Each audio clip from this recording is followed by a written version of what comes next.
Mesdames et messieurs, nous avons partout ce que vous allez représenter plutôt à travers le monde. Et puis, nous avons l'occasion de faire émission où le palais de CNN na souhaité bienvenue et peu importe la situation où ils ont préoccupé ici aux alliés, parce que la matanga, parce que les alliés malades, parce que kimi bamboka na bango. Le sujet principal il y a émission politique à l'élo. Tous allez qu'on la mingi balkanisation de la République démocratique du Congo. Madame Candide OK que Azali vice-présidente il y a Apareko parti cher il y a papa Honoré Mbana Nzamboko Atumba yende invité na biso. Madame Candide na biso mbote esika Ozali. Mbote ndeko Dosta. Merci à toi encore pour l'invitation. Mbote pe na bandeko nyonso o bandimi ko landa biso lelo.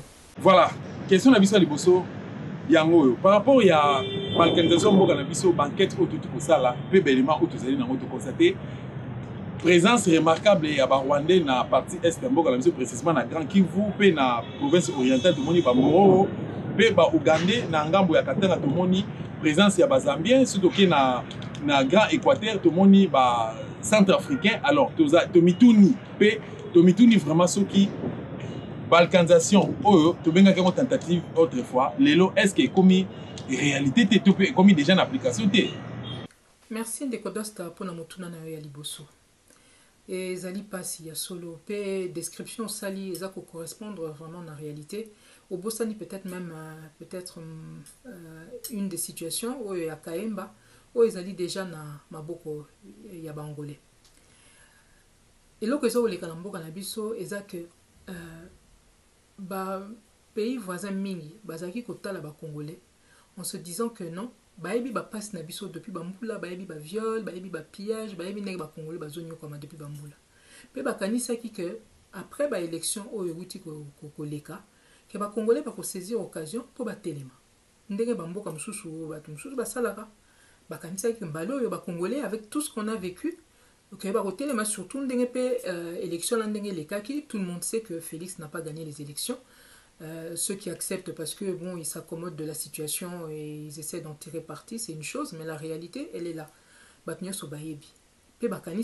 tout cas, la balle était dans le camp, il y a des Congolais, mais les Congolais ont bougé.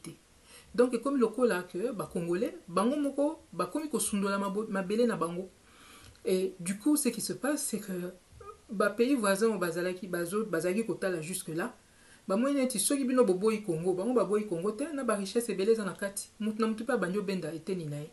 Voilà ce qui se passe ndeko nanga et surtout depuis que ba constater il y en a certains qui pensaient que le quoi azamo na mboka enfin Félix Tshisekedi a eu soi-disant bokonzi azamo na mboka que peut-être qu'il allait faire quelque chose mais non ba kamwe ba moni que non a commis na yekutu ko ça et la bapaya a commis ko couvrir ba intérêt à bapaya a commis ko sunga bango à l'intérieur il y a ba institution na biso pour ba atteindre ba objectif na bango au détriment il y a ba congolais. Donc mutu comme je vous disais ceux qui ba congolais ba boyi Congo mokile boyi Congo te ba boyi peut-être ba congolais mais ba boyi Congo te. Donc comme siko que mutu bandi ko benda pe par na e awa ebi surtout ba ebi ba richesse ou ezana se ba mabele wana. Donc voilà ce qui se passe. Donc ndenge tozaki ko Sabino depuis le départ c'est que arrivé à Félix Tshisekedi à la tête de ce pays entre guillemets et présence na ewana eza pire encore que présence ya Kabila pour comme le col accélérateur il y a processus il y a occupation na balkanisation en Buranabiso. Voilà ce qui se passe ndeko Dosta eza vraiment pas si ya solo bon la nina yeba nazo impression na yo ba congolais na moya lelo ba esengeli basala nini pour que ba ko récupérer déjà souveraineté na ba ndeko Dosta. Nous avons déjà donné un schéma pour sortir de la situation dans laquelle le pays, la République démocratique du Congo se trouve, c'est-à-dire Ndengembourg na biso est occupé, Ndengembourg est commis na maboka bapaya, bakomi ko konza biso. Schéma na utopesa ki to benga ki les 7 mesures parce qu'il y avait 7 étapes où il faut permettre justement ba congolais ba ko retrouver souveraineté na bango et une de ces étapes eza o toujours mon na minute eza le plus important eza que classe politique o ya biso ba rompre avec ba occupant ba bima na kati ya ba institution o ezawana pour ceux qui ba classe politique na biso ba bimi ba longo na ba institution na ekokwe ceux qui ba congolais baza sous na kati ya parlementaire ceux ba congolais baza sous na kati ya gouvernemental etc. Le système va tomber de lui-même et après il y a tout le reste du processus qu'on va pouvoir enclencher pour arriver jusqu'à la libération totale du pays. Donc c'est le travail au biso ba congolais nous devons faire, en particulier ba patriotes, ba résistants au bazan nakati mboka ou bien au bazan libanda, ya ko sala en sorte que biso nyonso to rejeter, to renier, to couper les ponts si vous voulez même avec cette classe politique qui devient nocive pour na biso ba congolais, qui n'est pas là pour nos intérêts. Parlement au bango ba vandiwana et même l'Arabie Saoudite. Est-ce que vous avez vu une décision au bango bazukuna au esali que freiner Kabila ou bien ba payani na makambo bazo sala ba congolais, rien du tout. Depuis bazawana ba nini ministère ya défense etc. Bomoni guerre nini ba gagner kuna na est ou bien bisika msusu sika ba congolais bazonyo comme et l'autre côté. La seule chose qui oyo tozomona ke ba progression so salama eza eloko uti ko loba na utai ko pointer na question no ya liboso, à savoir que mabele zo kende ba congolais bazo kufa ba pillage zo continuer etc. Donc ce parlement ou bien même ces congolais qui sont dans les institutions ne nous servent finalement à rien à part que bazo permettre que paya koka ko légitimer système au bango baché en place. Donc étape yamakasi au tozanango na minute eza que faut rompre avec cette élite qui est corrompue et qui ne travaille pas pour les intérêts des Congolais. Donc il faut biso moko ba congolais tous à la conséquent. Soko lobi ko lingi Congo. Alors il faut changer attitude na yo, changer comportement na yo, net ba o bazala ke non, azo continuer ko landa mutu po moni ke baza école moko, azo continuer ko landa nini honorable ou je ne sais pas qui ngani parce que nini azo mona ke na sima na ye akozata mo avantage moko muki etc. Bande ko nangai avantage muki bozo zo na Congo mtezo kende. Soit disant avantage bokozwa et encore pour na ba o baza kozwa botala 80 millions de Congolais ndenge bazo vivre. Tout ça pour se retrouver. Donc il faut absolument to kangamitema pour que to si la nana nous na batwa na nyoso. To identifier ba occupant, mais il faut to bandape ko identifier clairement ba nanda ku o bazal ko ba nyoka o bazo permettre que bato bazal libanda o bazo linga ko nuire ba congolais ba continuer ko nuire biso. Likamba ADN na famille ya Musée Laurent Désiré Kabila Tarati et comme vraiment d'actualité. Alors nalingi nazwa réaction na mais avant tout na poser question à propos ya sujet oyo to la nanu élément au régie alingi a proposer biso et bon temps to poser na nazwa impression na yo régie.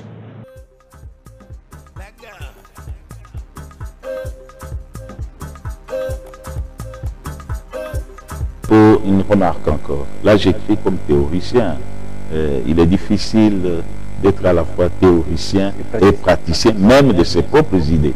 Vous avez Machiavel, oui, oui, il avait des idées. Vous voyez, il disait au prince, mais lorsqu'on l'a nommé, ça n'a pas été possible. Mais cela n'a pas été mon cas. Moi, j'ai été gouverneur du Katanga, nommé pour un mandat que j'ai rempli. Et je suis en train de préparer un livre dans lequel peut-être je pourrais expliquer cela. Lorsque je suis nommé gouverneur du Katanga, je suis le premier gouverneur de ce siècle. Et chaque gouverneur a un mandat. Moi, j'en avais 3. Le premier mandat, c'était le président Kabila. C'était à la télévision que les Katangais se sont levés. On a dit Musée avait un enfant. C'était dans l'intimité, dans l'entourage de Musée. On savait qu'il avait un enfant qui s'appelait Joseph. Alors Joseph, ça travaillait beaucoup. Et il voulait avoir quelqu'un qui construise son image ici, comme Katangais et comme fils de Musée. Vous pouvez poser la question au président actuel. Le surnom de Kabange, il est venu d'où? Quand il nous a dit qu'il était jumeau, et qu'on lui a dit ici chez nous, c'est Kyungu et Kabange, vous êtes pris, il était Kabange. Vous pouvez vérifier tout ça.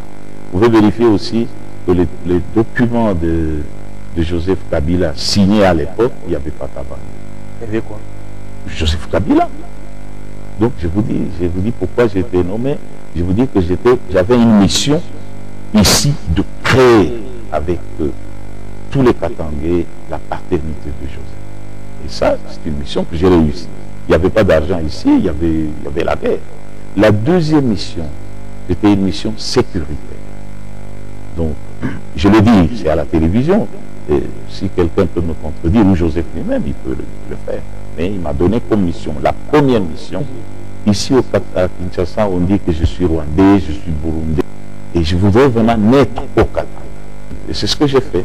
J'ai créé avec mes vice-gouverneurs, avec tout le monde, les Mouyèges et compagnie, les Rondes, les Louba, on donne à Joseph son patelin. Ça a été réussi. Vous pouvez le vérifier, même peut-être s'il ne le dit pas. Je crois qu'il le sait. Ma deuxième mission, la guerre était pleine ici. Le Katanga a 22 territoires, dont 10 étaient entièrement occupés. Par exemple, tout le Tanganyika. C'était une autre province avec un gouverneur et 2 vice-gouverneurs. Il fallait mettre fin à ça. Et je l'ai fait. Il y avait ici à côté Andola, le RCD qui avait même une date précise pour prendre le Katanga. Il n'a pas pris. C'était ça ma mission. Et le Katanga n'est pas tombé, donc je m'estime heureux.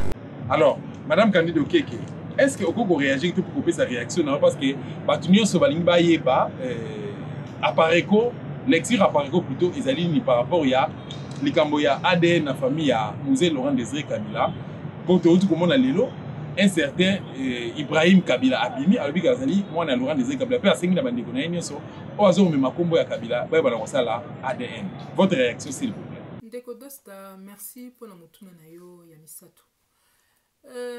Avant ngapena ya nulayo, na osepela to yo kape moi extrait moko ya document et archive o na memela kibino. Oyo bokoyo kandenge président ya Pareko abandaki ko beta sete na likambo ya ADN o banda kala. Banda au moins 2005. Bandeko balandana. Ngai nazalaki chef de service. Na ba élément oyo ngai nazalaki na yango pe na yebisi tango bakamati Joseph Kabila Babi akomi président de la République na yebisi na ba Congolais. Na yebisaki na lobi en tout cas ba élément oyo ngai na zenango azali Congolais te. Et lelo yo boye.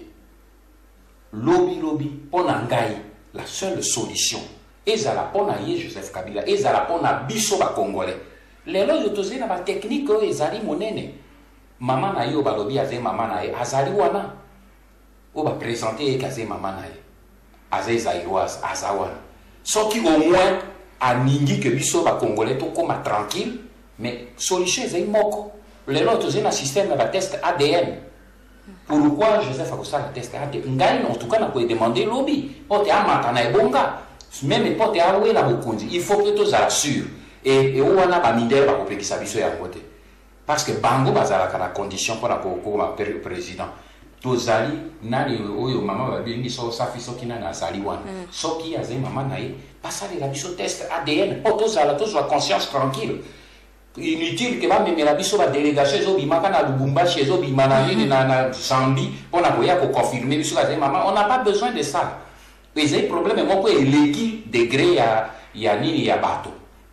Et c'est problème ya nation ba sali test ADN nzoto ya mzee Kabila ezali wana na Kinshasa bakamati nini na ye mokolo bakosala la biso test ADN na baminganga oyo boye bazali internationaux pe bazali crédible balobi na biso que oui tosali test ADN mama oyo azali mama na ye mobali ya lali kona Joseph Laurent Désiré Kabila azali tata na ye mais problème na biso esilo omoni ndeko Dosta président ya Pareko concernant dossier oyo ya Muto ya mibenga Joseph Kabila a bandi ko alerter ba Congolais bandakala par rapport ya identité nae.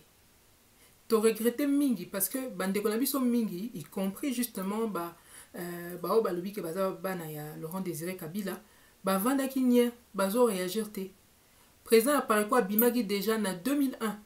L'air kakanani Baché, celui qui se fait appeler Joseph Kabila, Yenda pour remplacer Laurent Désiré Kabila, président apparaît quoi les cas qui déjà dans Jeune Afrique, à l'époque, Jeune Afrique Économie, Jeune Afrique oui, Économie, numéro 323, et nakati kuna abanaki déjà koloba que moi noyo komo nae déjà eza yangote moi noyo azali mwana biologique ya Laurent Désiré te eza na makamsu eza na sima etc. Donc abandaki ko alerter déjà ba Congolais pour ba sala attention sur ce qui est en train de se passer. mais bato bayokaki ete babengaki xénophobe etc etc pe bana oyo bazali balobi baza bana ya Kabila sans compter bato oyo balobi bazalaki enfin proche ya Laurent Désiré Kabila politiquement ou familialement etc. Bango pe bazalaki ko réagir te bavandaki nia batiki Honoré Ngwanda se faire traiter de tous les noms d'oiseaux. Hein? Et puis lelo sikoyo yango tozongeli yango problème ya identification na au sommet de l'État et République démocratique du Congo. To ce pays lokola bana bango moko bana ya nani ya Laurent Désiré Kabila ba komi ko senga nini que ADN no ane salama test ADN salama mais bo wuti ko landa na extrait oyo présent na wuti ko kolexila bino oyo eza qui date de 2005. Bon, Monique eza biloko biso effectivement tozali ko senga banda kala. Donc ça fait au moins 15 ans que nous répétons la même chose. Et le président ne s'est pas arrêté là puisque nous sommes Toyoka quitté non azongela ngombala nambala y compris encore na Jeune Afrique avec le journaliste Boisley o ekolakisa bino que non eza dossier au biso to banda ko landela banda kala. Et on aurait bien aimé que les Congolais soient beaucoup plus réactifs, mais mieux vaut tard que jamais comme on dit. Aujourd'hui tout le monde est beaucoup plus attentif à cela. Mais eza question moko ya okene banzele belé te na ba zigzag etc. et tout ça. Le monde a atteint un niveau au niveau de la technologie où ils ont permettre que question là ils la résolu très facilement, mais en faisant des tests ADN avec des laboratoires à l'extérieur du pays, parce que toi bazo baté toi bi que ceux qui babilo kwa nesalami na kati ya mboka na biso voilà, ils peuvent gérer ça comme ils veulent continuer sous koko ça va congolais ba ko profiter nango. Non, il faut ezala eloko esalama na ba laboratoire indépendant et eza eloko oyo biso to bandi ko senga bandakala yango lelo toyoki ndenge Ibrahim Kabila ndenge abandi ko senga, mais botala kaka situation o ya mboka na biso bandakala par rapport à problème ya nationalité wana ba congolais ba mesurer que ezali quelque chose avec lequel on ne doit pas badiner. Botala pe rôle ya ba congolais mususu par rapport à cette histoire là ndenge biso la tozo lukato to la sa vérité pas ba congolais ba mususu bazwa kokosa bazwa ko bomba pour que quelque temps après bango moko ba banda koloba. Celui qui est là comme ministre ya défense monsieur Ngoyi Mukena boyo kayendenge ye moko azoloba que bango nde ba pesaka celui qui se fait appeler Joseph Kabila bango nde ba pesa ye kombo wana etc. Alors bandeko na ngai bondimi pesa que muto aboye hein ba tie ministre ya défense ye akosunga bino po bobengana ba Rwandais o bazo sala n'importe quoi na est ya République démocratique du Congo bo moni degré ya problème o tozana ngo na kati ya mboko. Et comme si ça suffisait pas, donc bozana bana mboka donc bazo sala makamba boye mususu Jean-Marie Kassamba aleka qui il y a quelque temps abali ko lebela bino que oui Joseph Kabila Azamuluba etc. En tout cas tozana problème makasi et loko na buta ko yebisa bino tout à l'heure problème na biso liboso ezo wuta na bana mboka bano baza na kati ya ba institution baza na kati baza ndinga na biso bande ko na biso propre o ba musana bango ko sunga ka bapai. Donc lelo toza biso olobi okansi que peut-être nini apparaît que tozo réagir par rapport à problème ADN. Non, biso toza comme je viens de vous dire, ça fait longtemps qu'on réagissait, il fallait peut-être attendre demander aux autres pourquoi eux ne réagissaient que maintenant. Mais en plus aujourd'hui, nous saisissons l'occasion pour lancer justement la pétition que vous avez pu voir circuler déjà hein, pour appuyer que senga bana nyoso yo balobi ke baza bana ya Laurent Désiré Kabila bandima ko kende ko ça la test ADN wana na ba laboratoire moko indépendant à l'extérieur du pays etc. quelque chose ekoko pesa biso ba vrai résultat. Donc voilà non ndekotosta biso makamambo katoti karaté toza vraiment toujours aussi attentif et effectivement nous avons cette pétition tozo senga bandeko ba participer nango pour que tout le monde a clair na likambo yo ya identification oyo ya bano yo balobi ke baza bana ya Laurent Désiré Kabila et que na kati na bango mususu oyo to komona que en réalité bazo travailler na bango pour na bapaya baza ba koma na bango maillon fort ya ba occupant hein ya système ya occupation na mboka na biso. Voilà Ndeko Dosta, nous sommes toujours, l'Appareco ne lâche pas l'affaire, non du tout. Nous sommes vraiment au front toujours aux côtés des Congolais et par rapport à cette histoire, il y a test ADN, to sepeli lokola Ndeko Ibrahim Kabila a téléméliango, c'est tant mieux, mais biso ba Congolais ne soto tcha bango maboko pour que tout le monde est clair na dossier na pe ba paya ba communauté internationale ba koko boye ya biso ngote puisque bango pe pas na bango que là ba mona ka clarté par rapport ya identification ya ba mususu même au niveau ya ba regroupement familial etc. ba ça la ba test ADN donc biso pe toza na droit na biso voilà.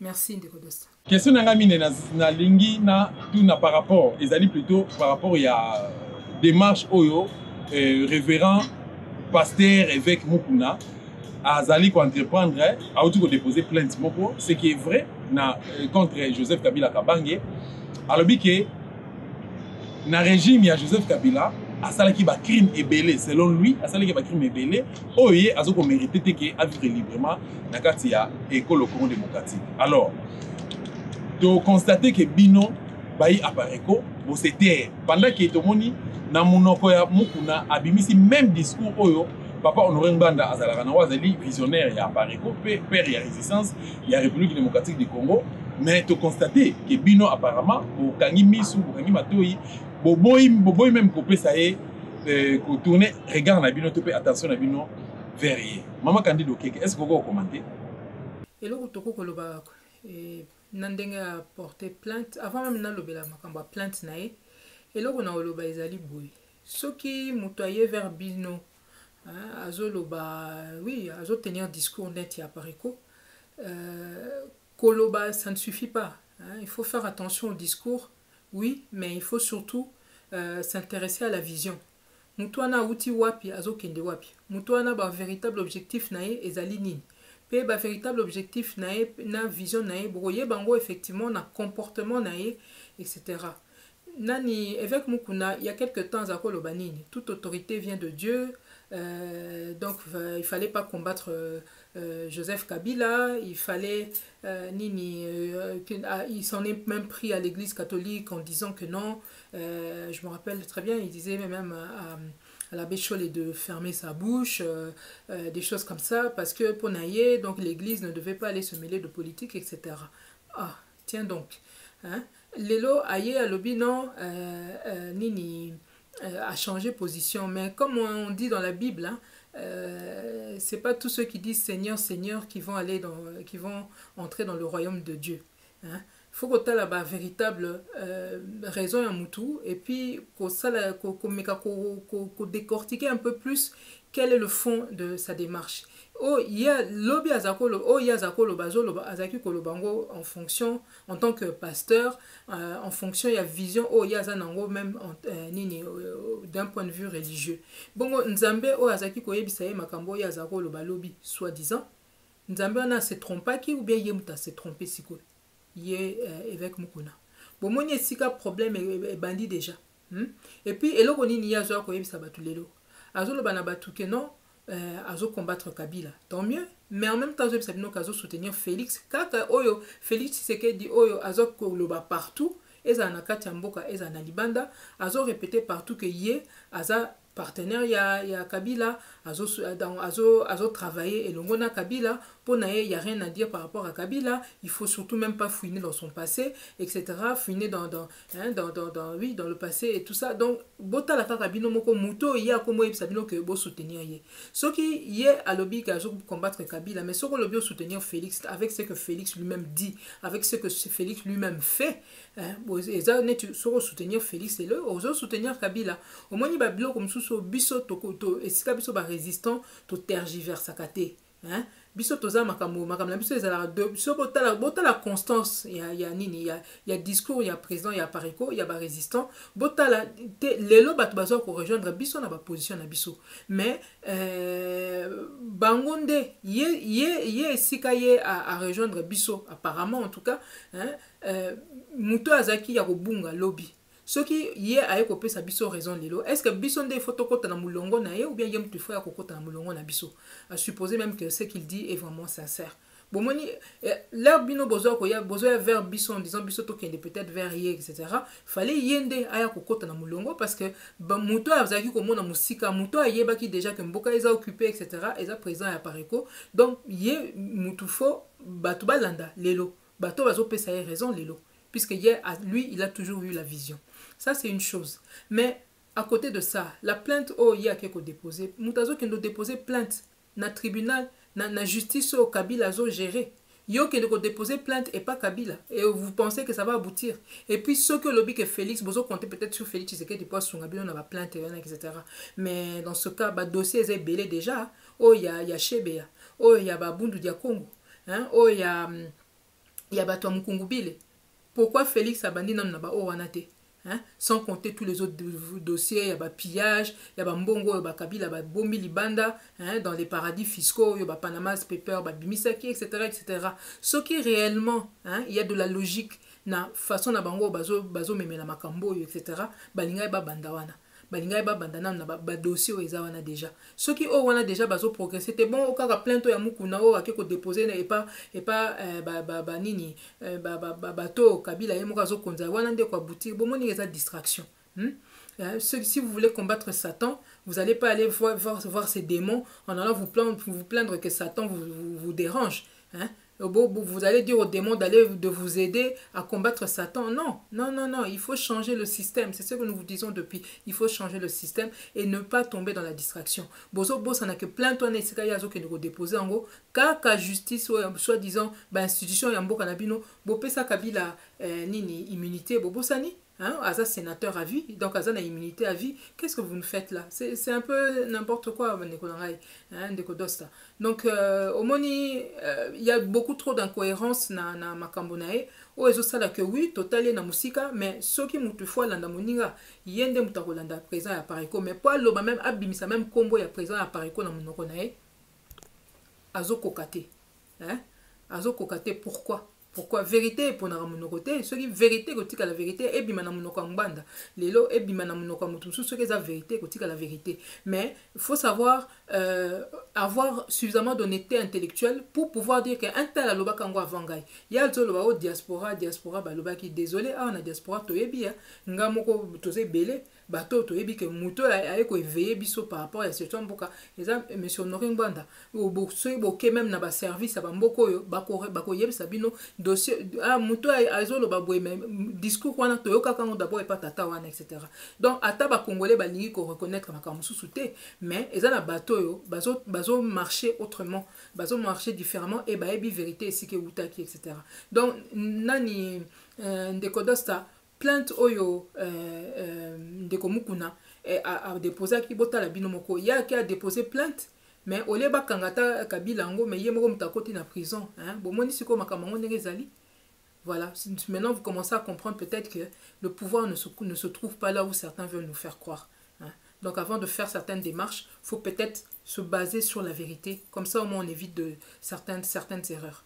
Na otali Covid-19 vous allez couper ça pour créer confusion na mitu ya bakongole tout petit ni bakongole mususu ba approfondir ba réflexion na bango mais avant de tout na motuna na zape na élément moko Régie a balancé élément na tout là ensemble et bon to kozonga ngai na retourner motuna na sujet na c'est parti.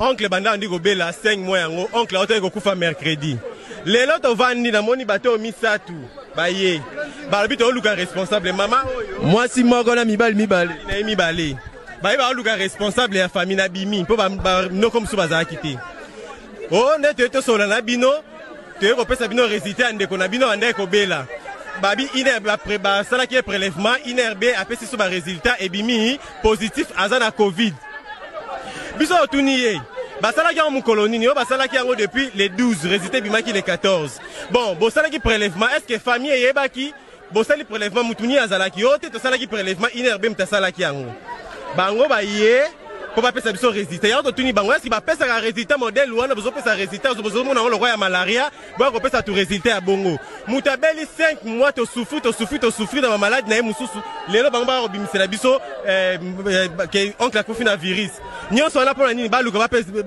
ba financer biso bambongo ba kende ba bike no mutu akufi na covid l'état mtazorango en charge donc elongo na maboko na bino l'état mtazorango en charge nani ba opesa bino mbongo bango nde mbayibo tuna bango misatu nde bazabwe pona nini bato baza na pasi na bango tozangi mbongo okunde bembe na famille te koya kobakisela bato pasi mosusu likolo pasi ota combien va proposer bino $5,000 biso tosala $5,000 ni voilà na souci ya ko augmenter tout peut augmentation ya nombre ba victimes ya Covid-19 to constater que ba médecins congolais donc une bonne partie ba médecins congolais lelo ekomi bakomi koluka kosomba même bibembe oyo akufaki na typhoïde akufi na malaria akufi ta mosusu na nzala mosusu azoki masasi mosusu azali déplacé ya guerre azalaki na territoire x akimi na territoire y oyo eza occupé mais ake okutana na likama akufi bamédecin baosala barécupération baosomba ngo na ba $3500 $3000 ça dépend des circonstances. Alors nalingi opesa biso point de vue na madame Candido Okeke likambo oyo ezokoinspire oni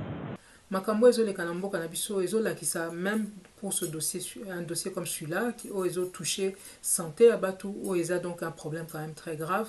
Mais ce botali ndenge makambo eza géré na niveau na bomoni kaka que non effectivement mboka na biso gouvernement o toza nango priorité na bango eza forcément te bomengo ya peuple congolais botala kaka bino moko ba médecin bango moko bakomi kosala ba cop na bibembe ya bato et tout ça.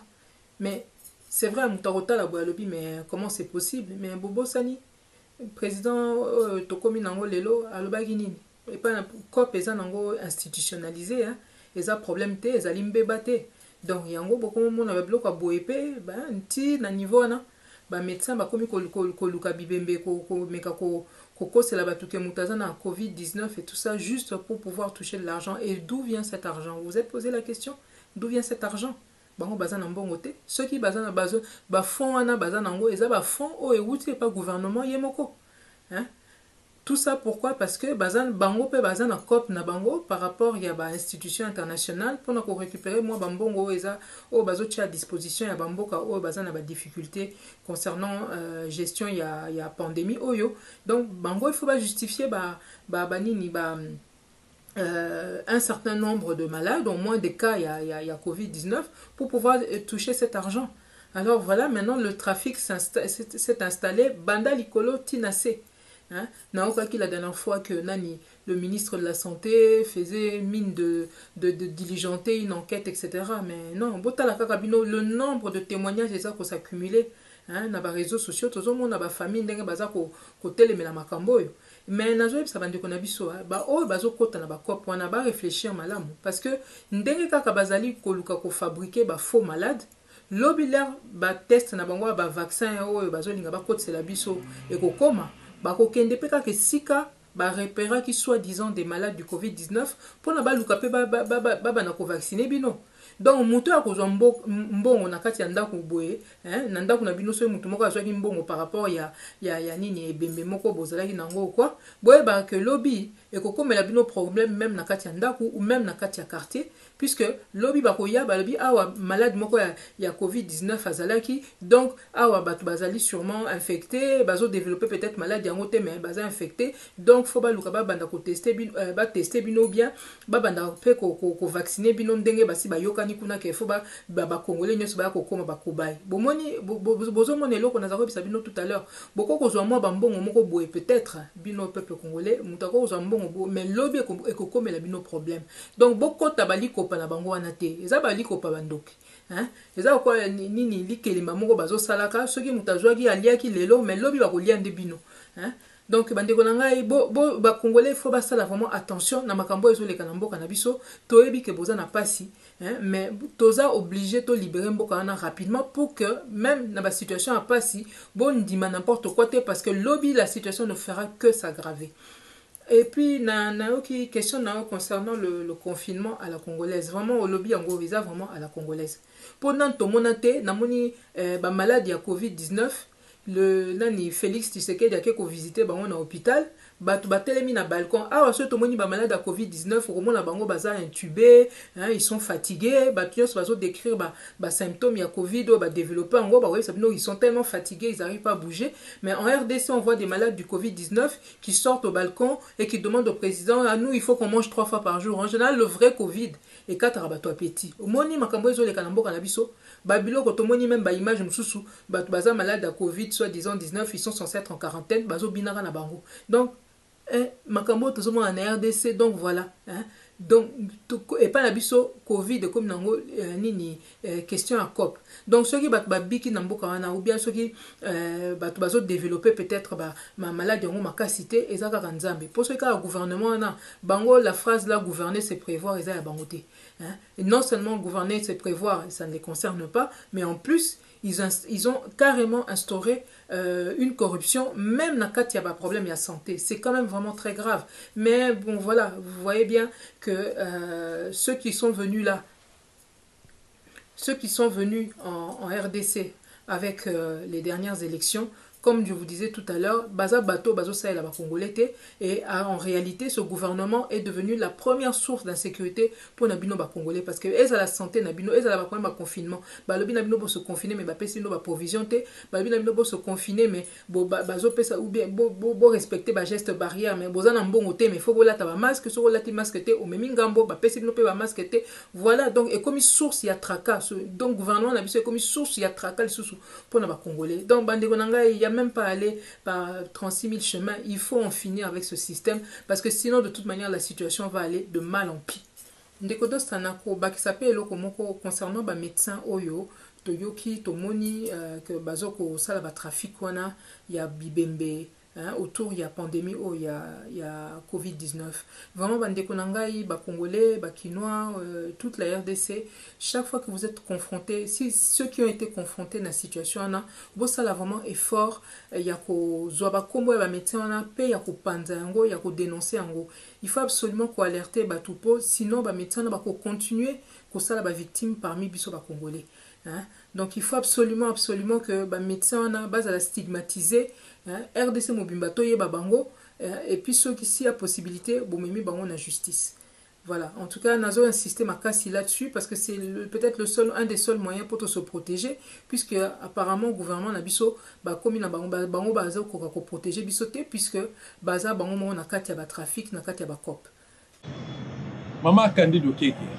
Mais c'est Chilombo Félix a tout compris ça une année et quelques mois déjà depuis Azan a sommet à l'État congolais. Mais Bino Baye Apareko, Bolingi toujours copé ça confiance, c'est peu Bolingi copé ça prêter main forte. Est-ce que copé ça biso impression à yo par rapport à la gestion à Félix? Namabe na obino bo constater. Et c'est là que mon côté où attirer attention na bino oboko lo bakeno na point obino bo beteli maboko. Tout li sous-soupé nenga autre kocha directeur de cabinet naye mais c'est qui Vital Kamere a tué à la barre. Ça n'a pas justice va traiter d'escroc, un détourneur, tout ça pour tout ça. Voilà. Même par rapport à acte où on a posé, il y a tué à la barre, justice a soigné en charge. Besoin de maïka que non, mais quand même à ce que travailler, bino bayi apparaît. Ndeko dosta, au moins apparaît ko biso na ba réflexion na biso to kendeketi na suka. Il y a réflexion to suka na katikatité. Etc. Et puis on essaie de regarder les choses dans leur globalité. Yozolo Bake Bisoto, mais qu'on trouver quelque chose de positif dans ce que fait Félix Tshisekedi. En tout cas, n'a pas cette image, mon rotoza nandaku toza en famille par exemple, et que moi na moko yandaku a vu beaucoup ya lopango akeko teka lopango. Ndenge Chilombo azoteka mboka wana. Yebisanga to sepela nani. Ataku to ayaki mukolango ememela bino atamwa eloko moko boye ya kolia etc. mais lobi bokola la libanda. Lobi batu bakoya donc bakoya ko bengana bino ko tia bino libanda eloko ko sepeleza te pour makam ce que nous perdons est plus important que ce que certains peuvent peut-être gagner par-ci par-là. Donc la balance penche trop du côté négatif pour que bisoto ko sepela na quoi que ce soit na oyo Félix Tshisekedi asali. Pesoki botuninga même hein. Quelle est la plus grande réussite de Félix Tshisekedi? Moi, je ne peux pas vous parler de, je sais pas, ce que vous voulez citer là. Moi, je vous dirais que la plus grosse réussite de Félix Tshisekedi, c'est d'avoir alterné Kabila avec Kabila. Ah oui, ça, il a réussi. 100%. Hein? Donc, vous pouvez sangai que si en alternant Kabila avec Kabila, nous, ça nous a avancé à quoi? Pour biso le loto que nous koubetele maboko. Et l'autre côté, ma belle zo qui kuna na est, bandeko na biso o bazaki déjà na pasi kuna na est particulièrement o bakanisa que peut-être moi na mboka ya ko sunga bango bota la situation o bazanango. Pe insécurité na eza ko se généraliser na RDC Mobimba. Ndeko nanga eloko ko sepela dans kati eza ata mukete. Hein? Donc et puis babilo même hier Félix azosala mutape se mandat awa azate. Yemo kwa ke na ndenga ina eskrine aba cop ake ko s'imposer, ake ko trafiquer na banguna eloko ko sepeleza te eza soni eza mawa hein. je ne sais pas, c'est de la trahison, c'est comme ça que ça s'appelle. Il n'y a personne qui peut se réjouir face à une trahison. Non, non, non, non, non. Nous, on ne lui a pas donné le mandat pour aller prolonger le permis de tuer, de violer, de piller. Il y a Joseph Kabila Zalaki Nango. Là, bango baké na bakor na bango à Saint-Sylvestre, mutatinda ki bango azate to pesa bango mandaté pour biso le loto ya ko sepla na quoi que ce soit na bazobe belé otozo mona. Ah non, non, non, non. Décodosta, vraiment pas. Il ne faut même pas envisager ce genre de choses. Et puis, Babiloko, Bazosa et Labino, au Caméré, en prison, ou Caméré, Nini. Est-ce que déjà, ceux qui y est pensé constater qui, Nini, Babiloko, Bazo reproché Caméré, point Nini a zéliti, dernière minute avant révoquer. Hein? Azako Zelanini, Baebisa Nini. A mon arité que Moutazo, Iba ou bien Zoko, ça ou bien Nini. Mais non, pardon, hein. Tu vois bien que artisan même il y a deal oh il y a Félix Tshisekedi na Kabila et ça nango Kamere. Donc ba jeune na bango bazo sala wana lelo boyoka bobosani gouvernement ba vanda ki kuna ba lobby que non faut pas déconfiner ba désengorger ba prison, il va falloir sortir ba bimisa batu bazo lukande dans quelle manière ba ko luka peut-être ba ko ça pour ba bimisa Vital Kamere sans que batu ba pour l'instant peut-être apparemment bazo kokate mais bobo santé que gouvernement na ba lobby qu'il fallait ba désengorger ba prison. Donc voilà, c'est que ce à quoi nous assistons. Tout ça n'est que tout ça est à comédie. Pour ba dossier, ils a déjà belé na justice, ba lande yangote, ba to ba kufaki fausse commune maluku ezawana, justice, la justice n'a pas été rendue. Hein, na uta web sabino tout à l'heure na rappelé ki bino ba pillage et salami na nini, ba pillage ba famille Kabila entre guillemets ba sali oyo eza na banini ba tche bambongo na bango na ba paradis fiscaux etc. ba milliards hein oya Kamere bazo landela quelques millions mais ba milliards oyo eza kuna to récupérer en camp avec Félix Tshisekedi et puis avant même bakoma na Kamere po nini batiki yuma na dossier na 200 millions en vertu de quoi justice en selon ba humeur, selon ba jour, selon ba nini. Non, ça c'est pas de la justice. Donc bozo on a bien que tout ça là est pour na ba bomba les vrais enjeux. D'un côté bazo la sabino moi eloko moko pour na ko distraire bino puis entre temps ma belle na biso zo kende. C'est ça le vrai problème.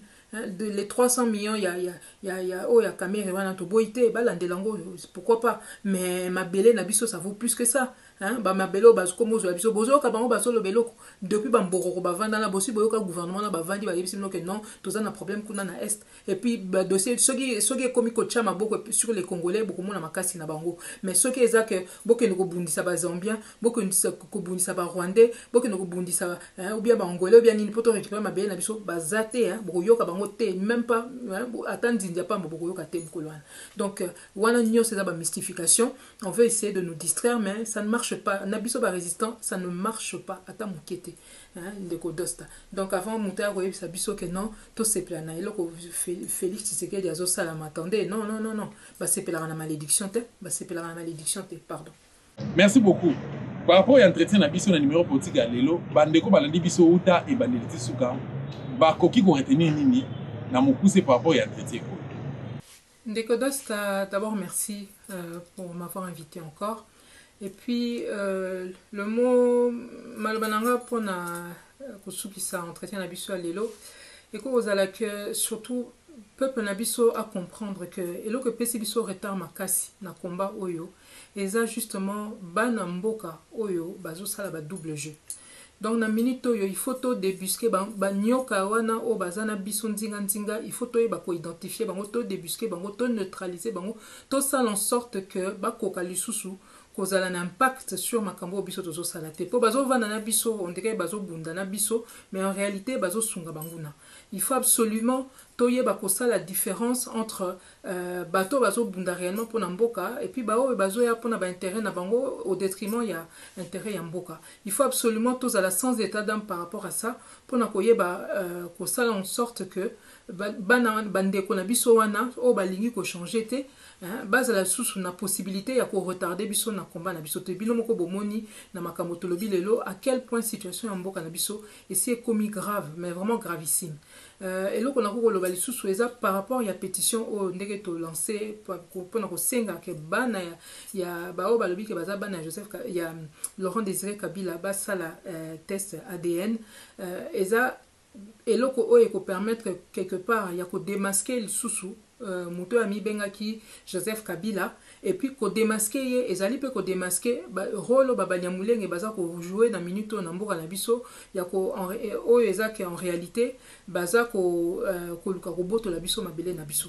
Donc toutes ces actions mises côte à côte yango pe ekosala ke tokoka ko augmenter pression pe ko progresser ko accélérer musala otozo sala ya libération ya mboka na biso. Il faut absolument que chaque Congolais puisse essayer de jouer son rôle, même ceux qui toyebi ke bande ko na biso mingi pas ces makasi et tout ça, mais toza na choité bande ko na ngai toza na choité na minute ata mutalobi ka vani na ndaku alingi ko bundate alingi ko sala te, mais ba conséquence ya makambo oyo bande ko mususu bazo sala ou bien oyo ba occupant bazo sala yango ezo ko toucher biso ti na kati ya bandako na biso. Tokoki ko vanda boete que tolo ba ke non bozela peut-être que diaspora sala ou bien ceux qui kinganya sala non mabele on est à biso nyos. Chacun de nous a une part, ne fût-ce qu'une petite parcelle, il y a qu'à défendre la République démocratique du Congo. Donc chacun doit faire sa part. On a besoin de tout le monde, en tout cas tous ceux qui essaient de se battre dans le vrai. Bobo sanate au niveau il y a batumususo bozo monalelo batwazo pesa résistant raison etc. Mais bon comprendre ce qu'on peut nini mingi bazaki ko combattre Honoré Mbanda il y a quelque temps. Oh xénophobe, oh azali jaloux, oh je ne sais quoi, oh tribaliste etc. Mama Bela, lokuta, tout ça pour nous camoufler, mabe o batwana msusu baza bango moko bazala ki ko sala et ba retarder bino. Moni différence entre président et Apareko na batu mingi. Président Honoré Mbanda soka moni e bisika azo mona ke ba congolais ba yebite, bazo mona te ye azo la kisabino, azo yebisa bino. Alors que ba msusu bazo profiter à chaque fois na ignorance na bino o to kende ba élection alors que mboka eza occupé et puis ceux qui ba moni que discours à résistance et comique avancer ba lingi ba bandi ko transformer même l'histoire pour nous le bac non biso tout manière tous équipés ko bunda tous équipés ba résistant etc. mais bon tout na bango ba banda qui depuis quand ba lingi même pas ko sala mea culpa so ibo koti lelo na internet boko yo ke sika présent ya Apareko a sala mea culpa na par rapport il y a deuxième régime mais batu mingo bazandi na bino est-ce que possible yo ka bango ba sala ta mea culpa au nombre vu le nombre ba erreur bango ba si ba sali vu ba nombre mbeba o bango ba si ba sali ba lobaki lobby que ba lingi makabo ba mombutiste ba bazaki ko sala te etc. Nous sommes tous d'accord là-dessus. Il y avait des choses qui n'étaient pas bonnes, mais lelo oh bango bazo ça les a pire, mais même quand ils se trompent etc. Est-ce que boyoki bango basali marche arrière? Non, ça veut dire que bazo continue toujours ya ko memabino ko luka ko memabino vers le mur, vers ce qui ne permet pas la libération du pays. Bande konanga malgré ba passer au tozanango, il faut absolument tout se fortifier, peut tout kende de l'avant et tout ça en sorte que ba o tozana bango o ba lingi ko bundana biso bazala vraiment bateau yo bazana vision ya libération ya mboka bazana vision ya résistance. Voilà, merci na balandi ya émission de Valeurs RDC ni partout c'est que vous allez représenter à travers le monde. Merci beaucoup na bino ko pesa biso attention bolandi biso partout est-ce que vous allez na rappeler bino ke na mbaki pour bino madame Candido Oke Kazali vice-présidente ya Apareko parti cher ya papa Honoré Mbanda Nzambeko atumbo ozo ko voler isika oyo bango bazali. Merci na ba résistant nyonso oyo bazali à travers le monde au bachim vraiment maboko na bango na charité pour s'engager na combat libération mboka la biso Congo démocratique. Merci na équipe technique yo accompagner pour na réussite ya mission ou bien qu'ils aient vraiment tout ça là on a pas condition moko malamu te mais du moins pour l'intérêt ya mboka la biso Congo démocratique tout s'engager pour na de façon qui est plutôt ba congolais sur occasion ya Kolanda émission on va retenir quelque chose et contribuer pour na combat et libération ya mboka la biso. Merci beaucoup dans très prochainement numéro vous poser bino. Ciao.